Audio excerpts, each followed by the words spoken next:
Good morning. Hope everyone can hear me. So, Good afternoon. Yeah. Maybe a little too loud. Happy Mother's Day. Happy Mother's Day? I'm not sure about that, but okay. So, before we get into the interesting part, there's one important part that we need to address. So, for those of you who were here yesterday, the lines at the food truck can get pretty long, right? So we're going to try to keep this a little shorter than the other talks, so we can get to the food truck first. So you can see we're somewhere right here. So the strategy would be entering through that door and taking the first little door on the right. So the people here cannot spot you before, and you can sprint towards the food truck and get that first. So, the second thing today is the interesting part. So, we're going to be talking about analyzing network traffic of people at risk and how we increase the efficiency and sped up this process by using machine learning. I'm Franciszek Czasak. I'm a researcher in CTU in Prague in Artificial Intelligence Center, and I focus on machine learning in cybersecurity. And for the last 5 weeks, I like yoga. And this is Jan Pfeiffer, is also a student and researcher in the same laboratory. He also focuses on machine learning in cybersecurity, and he has also the traffic analysis. And he loves singing in the shower, and both of us, we love beers, but it's normal, like. So, as we said, we're from the Civil Sphere project. I was talking about protecting people at risk. So, what does that mean? For us, the goal is to provide tools and ways to people that are from the civil society, like lawyers and journalists, and basically help them protect themselves from digital threats. So, ideally, helping people that were affected by these headlines, and maybe mitigating some of the threats. Now, these attacks were all targeted. That means, for example, a journalist with important information that was targeted by a digital attack. The device that he was or she was carrying was infected, and then information were extracted or any other attack. Now, we don't want to fight against only this. We also want to know about the general attacks, the ones that are not targeted to a specific individual, but the ones that just generally want to infect as many people as possible. So, what can you do when you are not really a security specialist, you don't know too much about malware, and you suspect that your device might be infected, or you think it is? So the first thing you do is you panic. Or there are a couple other ways that you can deal with this. So the first one, the obvious one, is just take your device and throw it in the trash, get rid of it. Which solves the problem, but then again you lose all your data and your device. You could factory reset your device, basically wipe the disk, get rid of all the information, which also makes sure that you're not infected, but is not a convenient way to go about this threat. So, what about installing an antivirus? You can keep all your data. Maybe the antivirus will detect some of the threats, or will tell you if your device is infected or not. it might help, but it might not, especially with the targeted attacks, with the malware that uses zero-day exploits. It would be really hard for antivirus, for the regular antivirus to detect this. So, a detailed look at your device, basically taking your device to someone who can perform a forensic analysis and tell you what is really going on, might help. But if you're not really sure, if you're traveling abroad and you want to do this, it's not the most convenient way to just send your device to someone. You still have to physically get rid of the device. This is where network traffic analysis comes in. It's a way that can tell a lot about a device.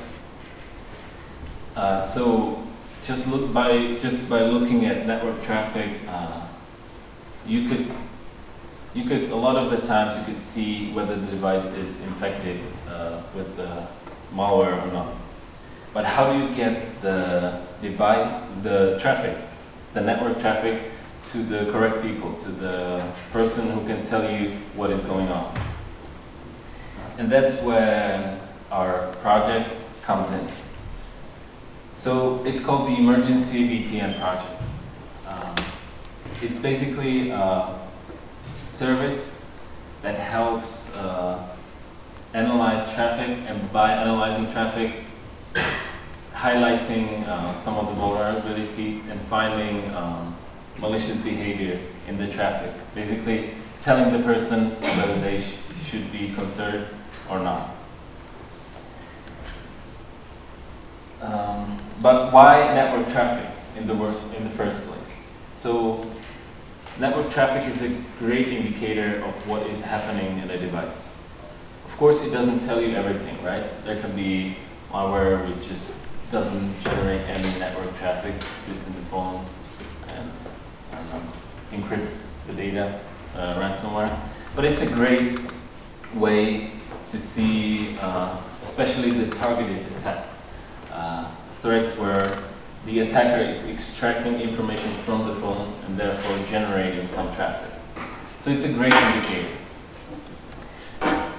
On the other hand, it's not just an indicator. Network traffic carries a lot of information, which can be also used against you. If you look at the graph, you see if you connect to Wi-Fi here, for example, and you want to connect to your favorite server, for example, Facebook or any other site. Usually an attacker that is connected to the same Wi-Fi can look at this traffic, can intercept it, and maybe even modify it, right? There are a lot of other entities that can look at this traffic and get information from it. Now, of course, it depends on the country and the policies there, but this is definitely possible. So it's just a good idea to have an understanding of where your network traffic goes and what's happening in it. So a little more detail. So the Emergency VPN, it's a free security assessment service. We usually assess the network traffic from mobile devices. We work mostly with people at risk, as I said, journalists, for example, traveling abroad in a country where they don't feel safe at. The goal is always to detect digital threats. It could be detecting ongoing infections, but also vulnerabilities or anything that could lead to harming the user. We usually take 3 days to capture the traffic. Yeah, that's just the time frame that we set. Could be enough data for us to get a sense of what is going on in the device, but also not too much for the analysis to be too long, right? Because the analysis is manual, it's done by people, of course with the help of a couple tools, but it's mainly just manual. And at the end, there's an analysis report that we send to the user and highlight some of the risks or tell them how to address some of the issues and vulnerabilities that we found. How does it work basically? A person, let's say a lawyer, contacts us. We give them the OpenVPN profile so they can connect to our VPN server at the CTU in Prague. So let's say a person wants to connect to a server. All the traffic that is highlighted as green is the VPN traffic. It's all encrypted, goes to our server. We make a copy of the traffic there and we keep it, but the functionality of the VPN stays. So the traffic just goes not modified to the endpoint. And after 3 days of capturing the traffic, that's where the important part starts. The traffic analysis process. So what we usually do is we have the PCAP, 3 days of network traffic, usually from a phone, and we try to get the overview of what is going on. What kind of device is it? What operating system is it running? Well, we look at the protocols, and then we try to kind of separate the traffic. So we know from the traffic we could recognize benign applications that we can separate and say, okay, this traffic is not malicious, it's just generated by the user or by the application. Same goes for the operating system traffic, like the background traffic that is generated. And with the rest of the traffic that we're not really sure of, we go deep and we do a detailed inspection, basically packet by packet. So we use some tools to help us speed this process up. I think you can recognize some of them. Zeek or Suricata to give us an idea of some of the events that are happening. Also with the Stratosphere Linux IPS, to get a sense of some weird events, or basically getting some warnings or where to look in the traffic. And personally, for the detailed stuff, looking through the traffic packet by packet, I use Wireshark. So there are positives to this process, right? It's pretty detailed. We basically know what each connection does over the 3 days. And we can pretty confidently say that we can detect malicious behavior if it's there and see possible vulnerabilities, like applications that are benign but are vulnerable and could be exploited. But there are issues with this process. The first one and the main one is it takes a lot of time because it's a manual process. So for 3 days of traffic, it usually takes at least 8 hours of work, sometimes even more. And the main problem is with detecting or analyzing encrypted content, right? So if you want to see malicious, if you want to detect malicious HTTPS traffic, you basically have to just look at the IP that is connecting to see the ports. But you cannot really see the content. And you could also see some of the patterns in the traffic. So you're not totally sure unless you would do like man in the middle on the VPN, which we do not. And so how do we solve this issue? The main issue with the time, to basically be able to help more people and scale this even more. So to detect malicious HTTPS traffic, we decided to use machine learning. Yeah, so we said, okay, let's try machine learning to speed up the process of analysis, and also let's detect the HTTPS connections because we cannot see what is inside. If we say machine learning, so for us it's the process of life, of researcher life. It means collect the data, then find the features, extract the features, and select the machine learning model, algorithm actually, select the high-level features, and evaluate. If it's not so good, start from the beginning. So the first and hardest part is dataset. It's super difficult to get our dataset which is big enough and also clear. It means that the label is you know that each connection is normal or malicious, and you have enough data for that. In our case, fortunately we have dataset and it's available, and everybody can use it for his research. So in our faculty, and also in our lab, we have this dataset, and the first part is CPU14 dataset. There are Marvel and normal captures. You can download it and use it. And then is MCPP dataset from our faculty, malware capture to facility project. There is a huge amount of malware traffic. And so we use this data, and we find out that we didn't have enough normal data. So we had to collect more. The first part was, okay, let's sit down on my chair in the flat, and let's try and generate normal data. So it was 3 days of accessing normal websites, which we know that they were normal, and generate new accounts on Twitter, Facebook, and so on.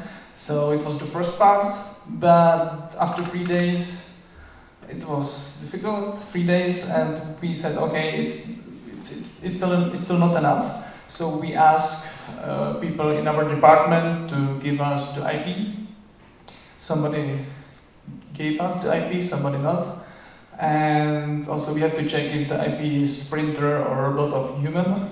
So we use only the human because we want to know that the normal traffic is generated by human. And at this point we had enough dataset, enough data, and enough samples to use for machine learning. The first part was data processing. So now we have the dataset, and let's create the samples from that. So we had, for each capture, we have a pickup file with the packets, and we process this file with Zeek. And Zeek is open source program, and the Zeek is able to generate the flows from the pickup files. So from the pickups and from the packets, we have the flows. We use these flows and create the SSL aggregations. SSL aggregation is, in our terminology, is a group of flows belongs to one source IP, destination port, and protocol. So all of those, which these same information we put to one SSL aggregation, and for each SSL aggregation we compute high-level features.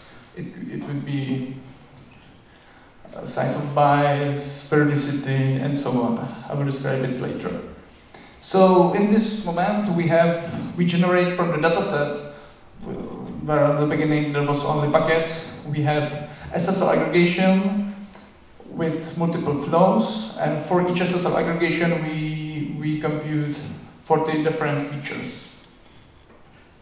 We use some normal machine learning techniques like random forest, SVM, XGBoost, and we achieve 95% of accuracy. We have quite high false positive rate and quite high false negative rate.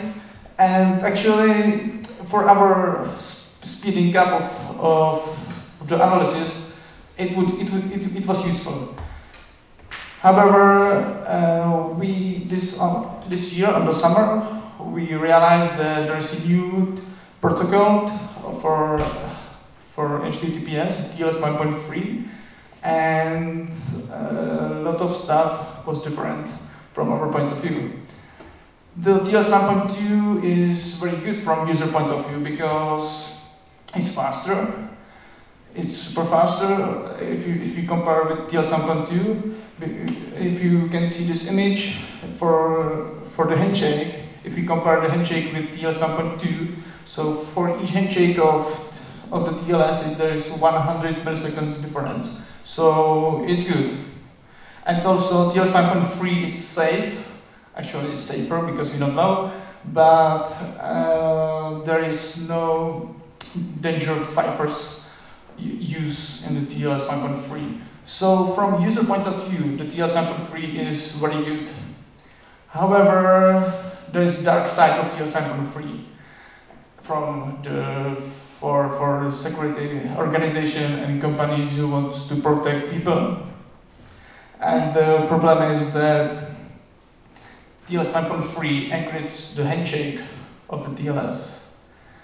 And it means that we actually lost a lot of data which we use in our previous research. So suddenly from 40 features we had only 10 or 9. And also it has the most important features. So for example, it was valid length of the certificate. Each certificate has some validation time, so it starts somewhere and it expires. So it was one of the best feature in our previous research. Also, in the certificate there was this list of domains. So this is example of Avast certificates, and this is Avast domains. So also this was the very important feature for our previous research, and we lost it. And also the certificate chains. Again, we don't have it in the TLS 1.3. So we were sad, we cried because our previous research is not available for the future. It's important to say that in this moment, TLS 1.2 is still the most used protocol for encryption in HTTPS, but in the future it will not. So yeah, everything was lost. So we had to came up with a new hypothesis and new research. And the new research was, okay, let's try to detect HTTPS connections only with the features from TCP layer. So no features from TLS certificates because we don't have it. And also, let's try to deep learning for that. So we had enough playing with CIFAR 10 and CIFAR 100 for image classification. Let's try deep learning for real problem. At the beginning, we had the same data set, and we had very similar process. We also used Zeek for generating flows from the pickup files. We created the SSL aggregation from the flows, and at the end, we generate the features. But it's different from the previous research that the features in this moment are generated by a different way. How? So we select these 6 features: the duration, incoming bytes, outgoing bytes, incoming packets, outgoing packets, and periodicity. And we took one sample, which is one SSL aggregation. It's 10.105 connecting to Google 1.443 with TCP. And all of those which belongs to this SSL aggregation, we sorted by timestamp, and we put inside these sequences. So we have the first flow, and we gather the data from that. We have the second flow, and again.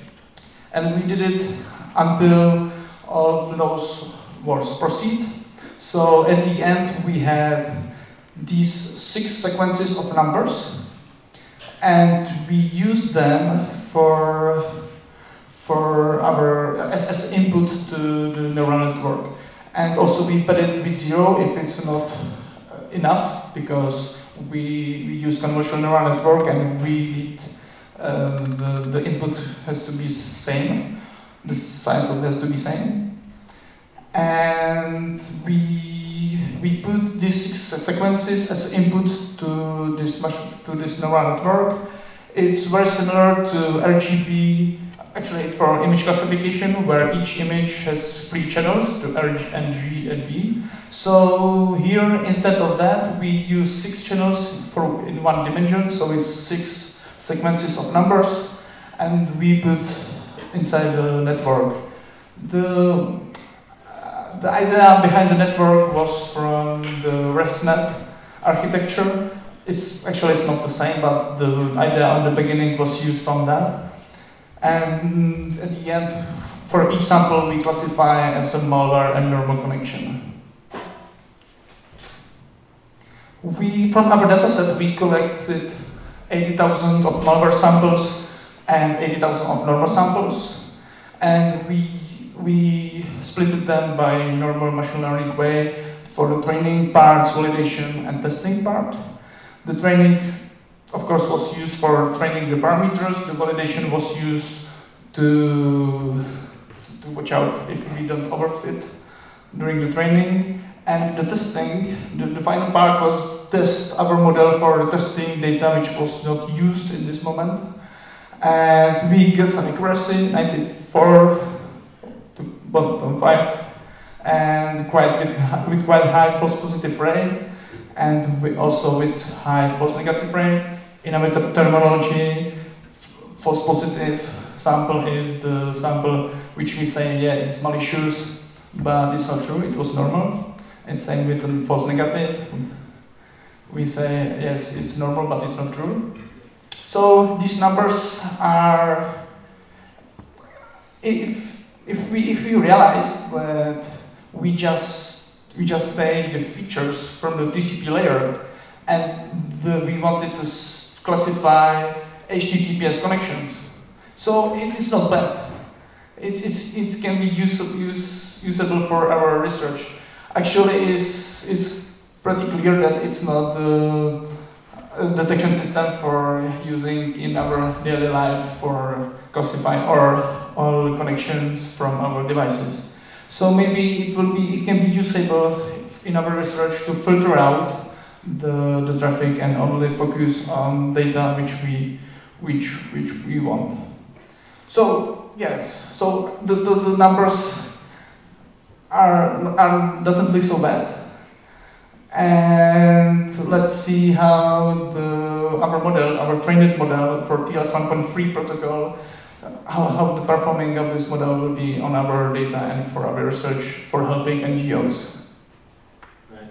So we took this model. Now there are a couple of things to know.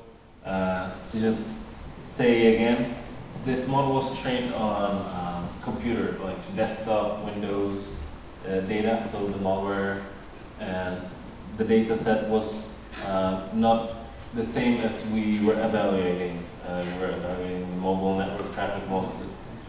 So we took captures from 40 different people that we already analyzed, and we wanted to see how much traffic would our model filter out, and basically how much traffic would it flag as malicious. Also, in other words, for us to take a closer look at. So from the traffic from 40 profiles, 3 days each, the model was able to filter out almost 91% of the traffic. If we combine it with the fact that most of the traffic was background traffic of the operating system, the results would get even better. So what can we take away from this? Well, machine learning can definitely help us make the whole process of the traffic analysis faster, more effective, and accurate. Because the model, a lot of the times you can highlight connections that were, for example, periodic, or the ratio of bytes exchanged was similar to other models, or which just spotting with the naked eye would not be as easy. However, a big but is that the model is definitely not ready as a standalone detection system. Because from all the traffic that you have, 9%, flagging 9% of the traffic as malicious would be just too much.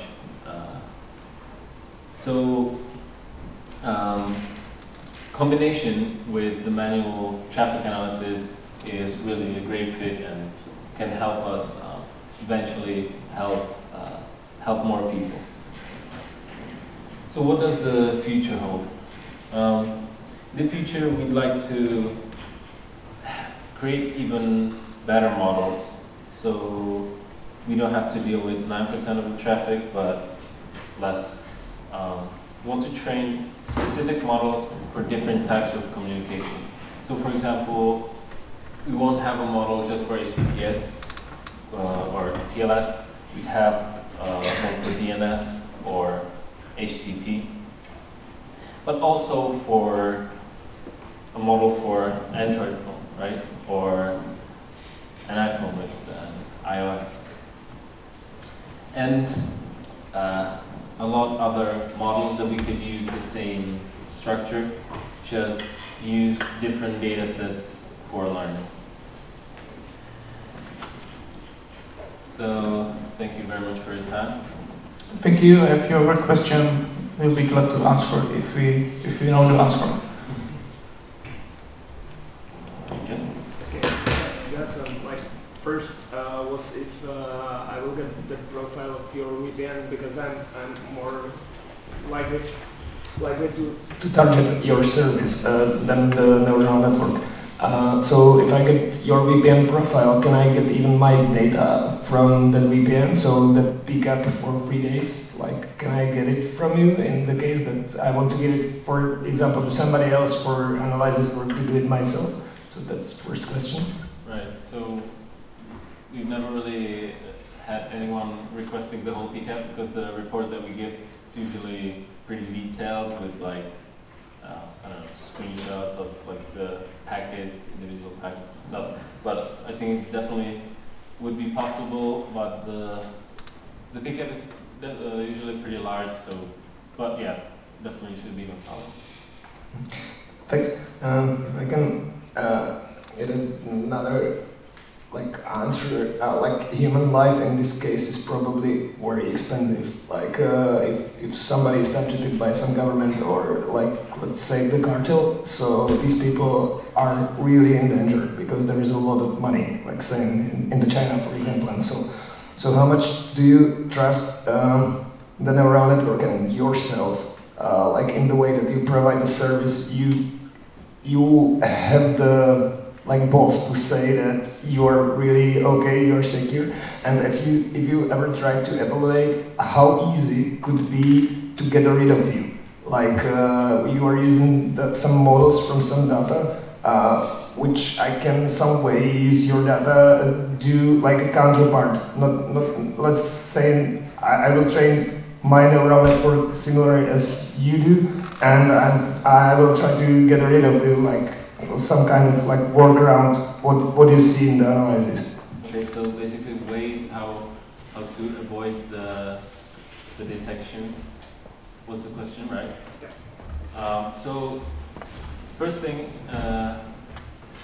this service is usually for people that might suspect that are infected, or it's not too, or it's just convenient for them. They don't have to take their device and go somewhere. So we also cannot, a lot of the times we cannot say you're 100% secure.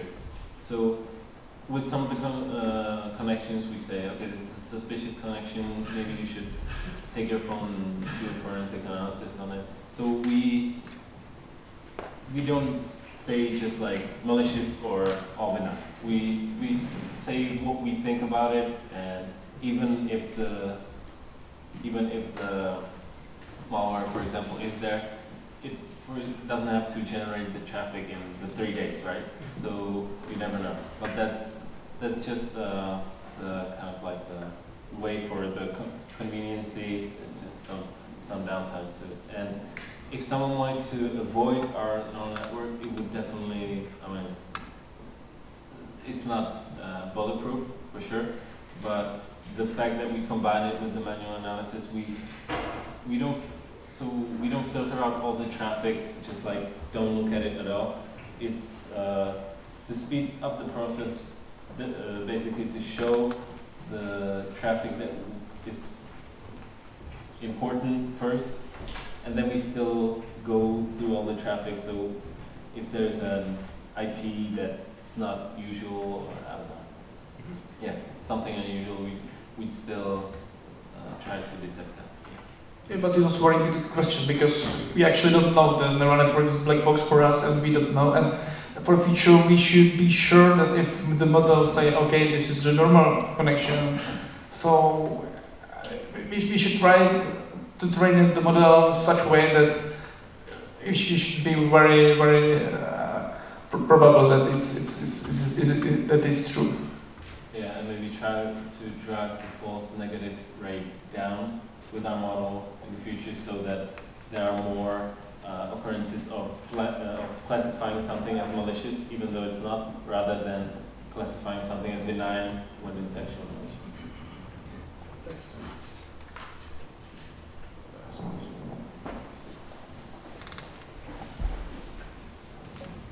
What kind of threats, mobile threats, have you seen in the wild?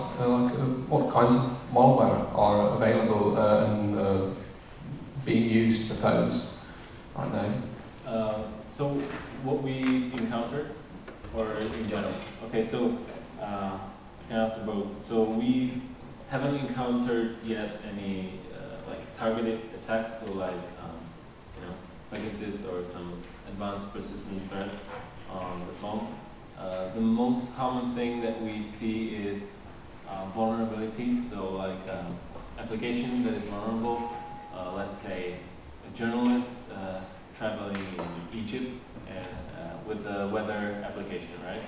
It's a pretty known application, but it leaks the location of the person and the unique ID of the person in real time. So in Egypt, the government has no problem of getting this information, so they don't even have to infect the phone.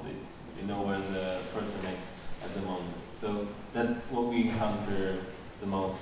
And like in general, right now, I think this topic is going to be even more pressing, because for the attacker, it's better to infect phones in general and have these APTs to get the information from the phone, because usually a lot of people, when they travel, have their phone all the time with them and store a lot of valuable information there. So I hope that answers your question.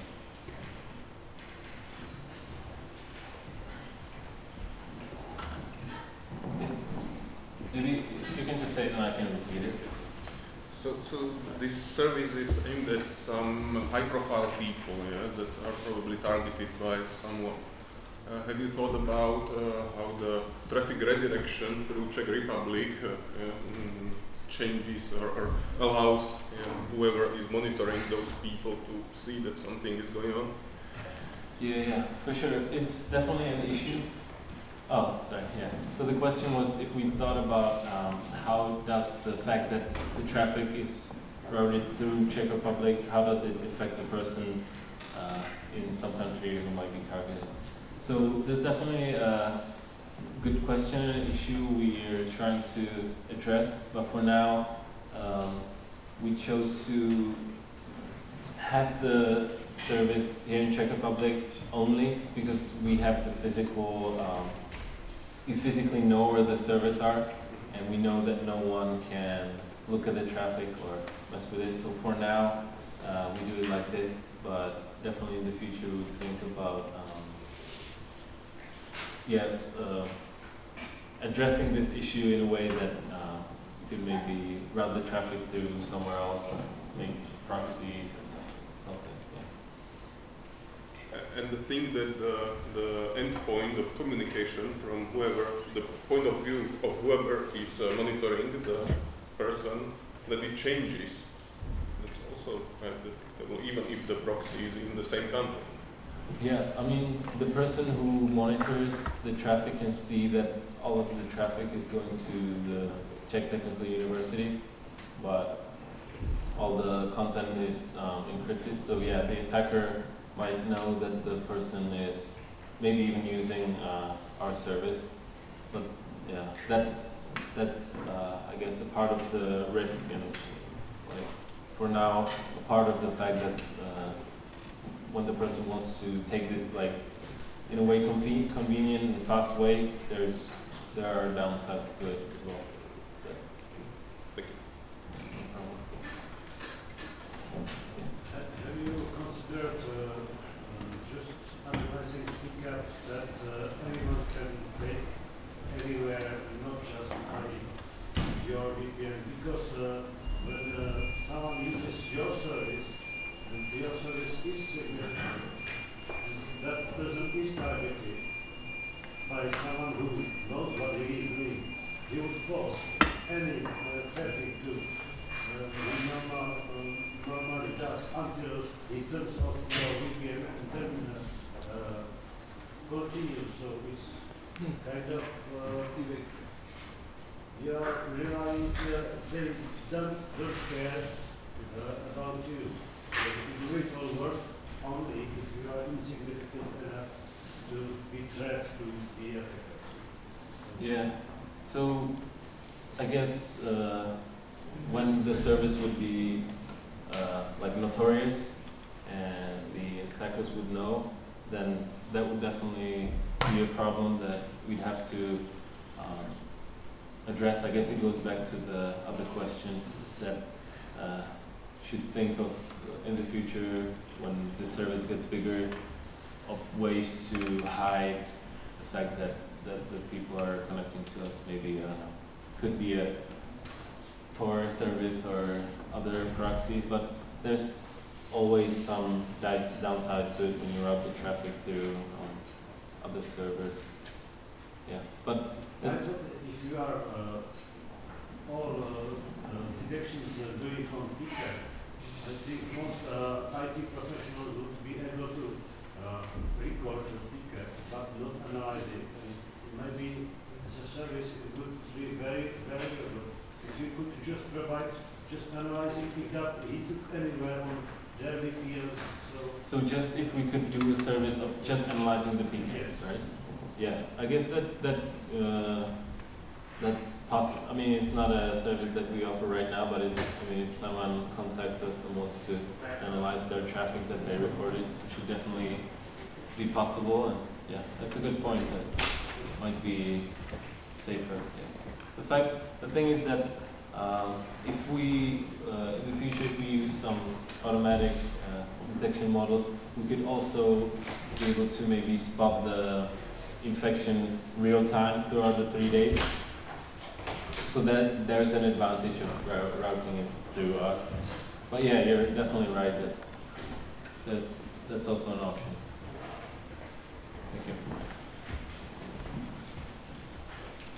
One more, just is there some like public outcome of what you found?